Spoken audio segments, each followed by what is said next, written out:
Welcome. Thank you so much for tuning in. My name is Hannah Fernandez, and you're watching SCORE TV.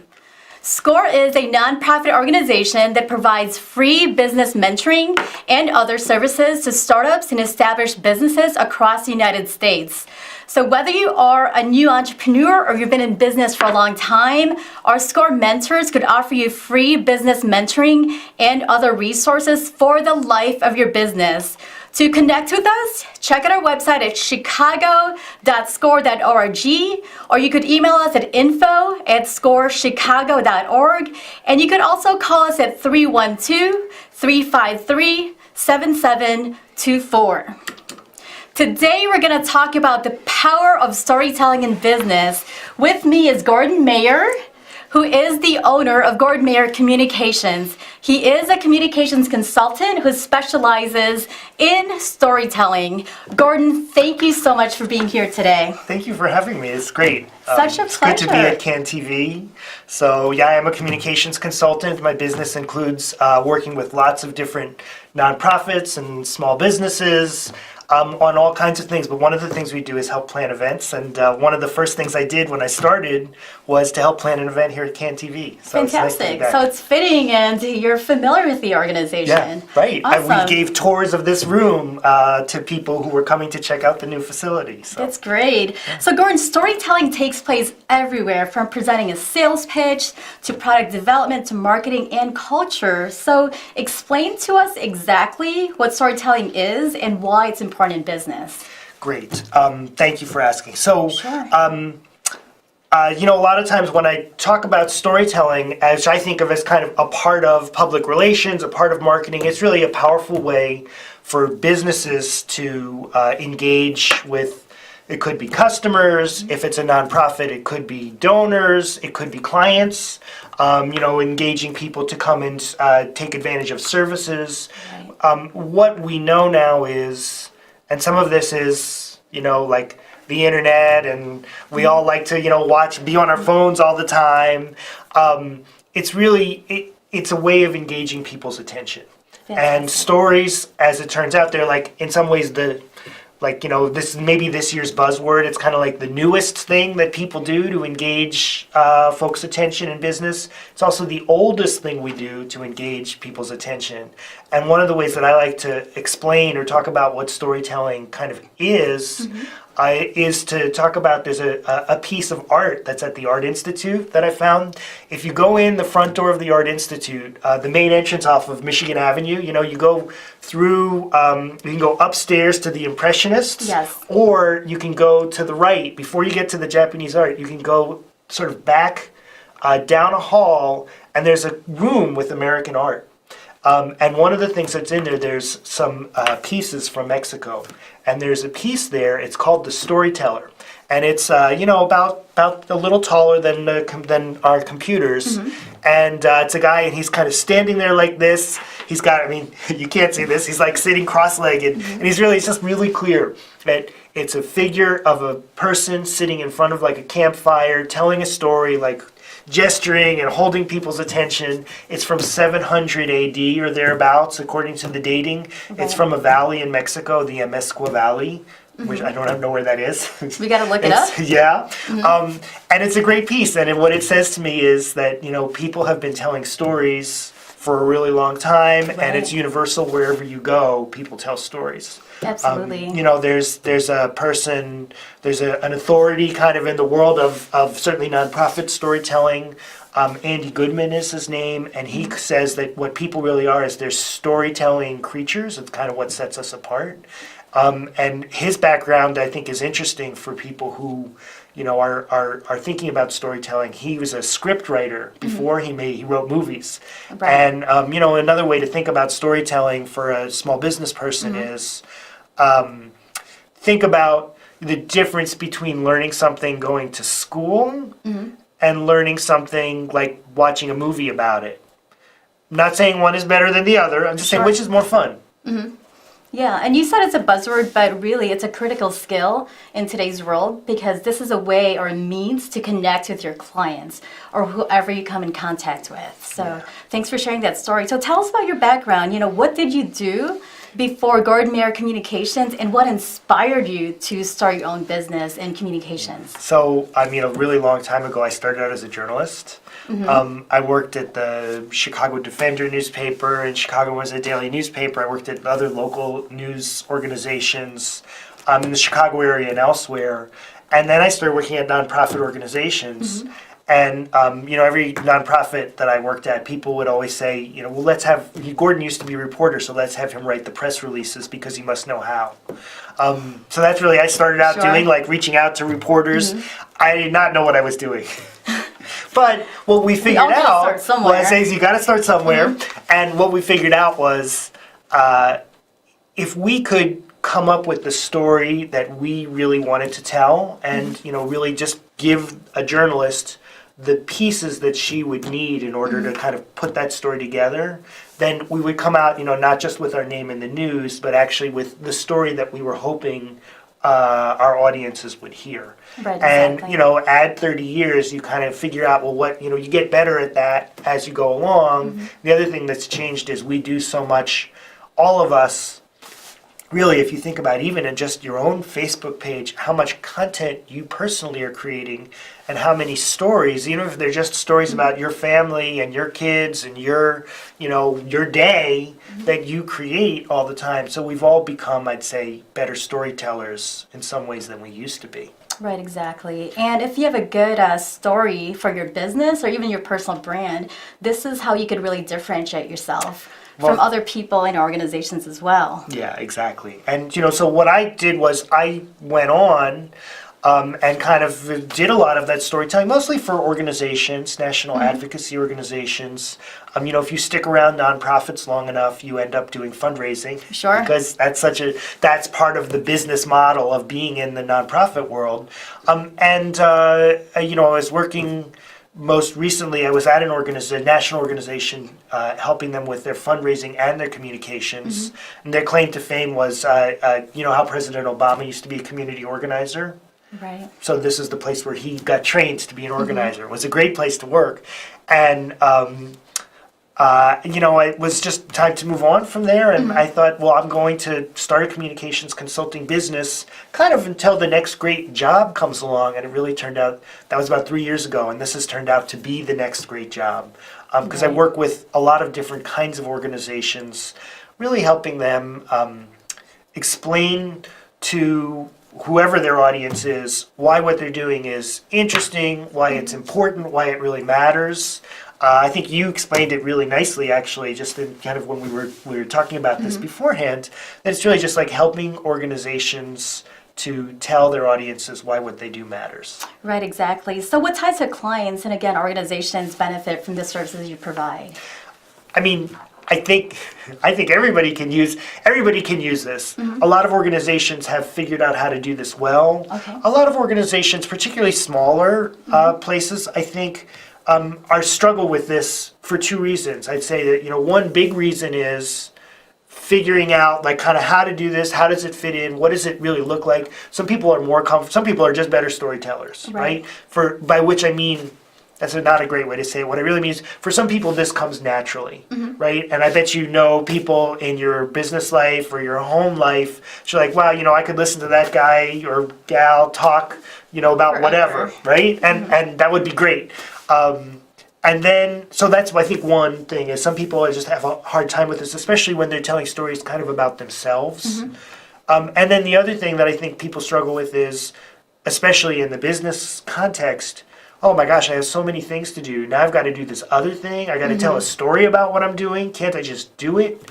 So that, I think, are the two challenges. What I find is that people hire a communications expert for basically those two reasons. One is for advice and counsel and strategy. Like, okay, wait, what am I doing? What do I do first? What do I do second? Where do I want to end up, at the end of 2019? Like, I want to double my customers or whatever. How am I going to use communications or storytelling to do that? That's the big picture strategy. Right. And then the other thing that people want is, there is some skill that goes with this. Like, Websites is a good example. We might end up talking about websites later on, right? So there's some skills in like, how do I make my website look a certain way? Email, there's some skill that goes with social media. There's like, Sure. today you posted something on Instagram, right? Yeah. And I was like, oh, I got to figure out how can I get that post from Instagram onto my Facebook page for my company. And, it actually turned out to be a lot easier than I thought it would be. Yeah. Well, the good thing now is you could Google anything. Yes, but that is an excellent point. You can search in natural language in Google, like, how do I post from Instagram to my Facebook page? And you will probably come up with it. I think that's actually how I come up with the answer. Gotcha. And a lot of entrepreneurs and professionals, they understand that they need to integrate storytelling into their business, right? However, for those that are new to storytelling, some may not know where or how to start. So what services do you do for them specifically? And do you think they could do this for themselves? Yeah, I totally think people can do this for themselves. Here's what I think is hard, and the number one thing that sort of stands in folks' way, that's like the bigger picture thing. There's authors Chip and Dan Heath who have this book who write about issues of marketing, let's just say. Yeah. And they talk a lot about what they call the curse of knowledge, which is we all know our business really well. Right. As I recall, your business, you do like fundraising and lending, right? I do small business lending. Yeah, exactly. So I'm guessing that you're an expert on interest rates, like loan applications, and a lot of other details that go with that work. Exactly. I'm guessing that those are not the first things that you tell people when they ask you what you do. In terms of you're talking Like if about, I say, well, what do you do? How would you explain? I would definitely go ahead and focus on my core business, which is I'm going to go ahead and say I help businesses across the country find funding, especially after it gets turned down by big banks. So that is my core, and that's going to be my focus. Awesome. So you probably don't start with like, so I have this form that I want you to fill out. You know all the details of how your business works, but that's not necessarily the thing that's going to be most helpful to your audience. What might be most helpful is like, oh, I applied for a loan, I didn't get one. Hannah is the person I can go to who can help me with that. Exactly. Right? So that's a little bit more bigger picture. And that's what I mean by the curse of knowledge. You know the nitty gritty of your, details of your business. And, it's kind of natural for especially, for a lot of us, we know so much, it's natural for us to want to teach other people, like to, walk a mile in our shoes and live our life. But people don't always want to walk a mile. They just need to know what they need to know. Yeah, and so that's, I think, the number one thing that people can do that I advise is like, I'm working with one organization is an institute. They provide professional education for psychotherapists and counselors who want to sort of deepen their approach and use more specifically psychoanalytic concepts. And we're working on redoing their website. So one of the projects that we're going to do at the end of the week, sitting down with the president, and we're going to do with websites, a common thing is to really flesh out and imagine, well, who's my audience? What are the specific kinds of folks who are going to come and use it? What questions are they going to come to the site with? And, what's going to make them go away happy? Like, is it going to be they're going to sign up for a class? Are they buying something from me? What are they coming with? Are they afraid? Are they concerned? Are they looking for treatment maybe? So that work of imagining who your people are and what they care about, which isn't necessarily what you care about, right? And it doesn't matter because at the end of the day, it's all about your clients and not all about you. So that's exactly the kind of communications thinking where you try to think your way into your audience's mind. And then you can work your way backward. Like, now what story could I tell that would help that person? Right? So you, for example, and I don't know how you do this for your business, but maybe you have an example of somebody who, they went to Chase. Chase said no. They went to Washington Mutual. That's not even a bank anymore. Washington Mutual got bought out or whatever. MB Financial said no because, and maybe there are specific reasons why some of those banks turn folks down. So, and then, but then they, were able to go to you and you were able to connect them with a loan. So that's the kind of story that would be really helpful to me as someone looking for a loan that I could connect with. And so I guess what I advise a lot of times is for folks to think about the questions that their audience have, think about the work you've already done that kind of fits that mold, tell that story. And then the last thing is, because that can sound daunting, is to say to folks, now tell that one story. Don't find 10 of those. Just tell one. And just tell the one story 10 times. Because a couple things are going to happen. One is most people aren't going to have heard that story, right? And then the other is, by the 10th time you tell that story, you're going to tell that story pretty darn well. Right, exactly. And So- it's all about consistency in your messaging as well. And you can get better as you go at this Absolutely. stuff. Nobody is born, and that's the other thing, nobody's born to do this really, really well. If you ever watch like TED Talks, you know, those folks, man, they are practicing, preparing, polishing. There's like a whole, you know, so you know that by the time someone gets to that level, they've told that story multiple times, and that's what you want to do. And that's what I tell aspiring entrepreneurs all the time, that if you don't feel like you're a great storyteller or you aren't born to do it, it's okay. Just like you said, keep practicing. So now, Gordon, can you let our audience know what is the difference between marketing and public relations, and how does storytelling fit into all that? Why did I ask you to talk about this question? I don't even know. I mean, it's a big picture. So I think it's helpful for folks to think about this in the picture. It's like, okay, what are all the things, if I'm a small business person or if I work in a nonprofit, what are all these different methods that I can use?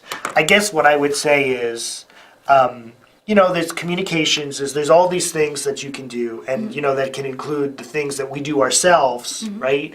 Which is, you know, our website, our email, our social media. These are all tools for engagement. I think about the goal of marketing as, you know, like big picture, getting people, touching people, bringing them in, having them take advantage of whatever my service or product might be. Then, you know, so public relations underneath that, I tend to think about that, and I'm sure that you could come up with other definitions, but as kind of like media relations, let's say, that's a really big piece. I think people are always interested and want that kind of help with, and that's one area that, although I don't think people necessarily, business owners or nonprofits, need more help with media relations, it's an area that's kind of more intimidating and more specialized and more relationship oriented. So that sometimes that is an area where it's more helpful to bring in an expert. So that's public relations, kind of dealing with the media, kind of, you know, having this skill set of that we're talking about of specifically reaching out into the public and being strategic. Exactly. You know, but maybe less oriented towards your services and more oriented towards kind of changing how people's perception, right? And then, I mean, then you have storytelling as kind of a tool that kind of spans all of those things. And storytelling is a great way to just carry the message forward. Yeah, right. And so it's all about figuring out what resonates with your target market and then using your stories to actually connect with those clients that you're trying to reach. And you know, it's interesting. So one of my clients is in real estate, and most of my clients they're all sort of purpose driven or mission oriented. They're not all necessarily nonprofit or all business, but they all definitely have a mission. But one of them that is on the business side